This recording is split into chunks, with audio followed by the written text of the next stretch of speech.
Zdá sa mi, že hrá súčasná vláda takú nefér hru a videli sme to aj v tej prezidentskej kampani, že v zásade najmä teda minister obrany, ktorý nechce brániť túto krajinu a naozaj vyzerá jak nákupná maniačka, že všetko, čo je zbrojársky priemysel, rôzne typy aut, lietať, všetko by chcel len kupovať, ale zároveň hovorí, že nechce brániť túto krajinu. Robert Fico už včera hovoril, že žiadna mimoriadna schôdza pred letom alebo v júli nebude, že sa to bude schvaľovať až na jeseň. Čiže čo týmto celým chce podľa vás dosiahnuť? Prečo sa to naťahuje? Podľa mňa je to len tak...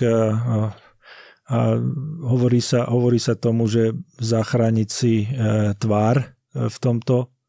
Že aby to nevyzeralo, že je to úplný debakel pre neho? Áno, že to nie je úplný debakel, že hneď začalo to platiť pred pár mesiacmi a zrazu už teraz to menia.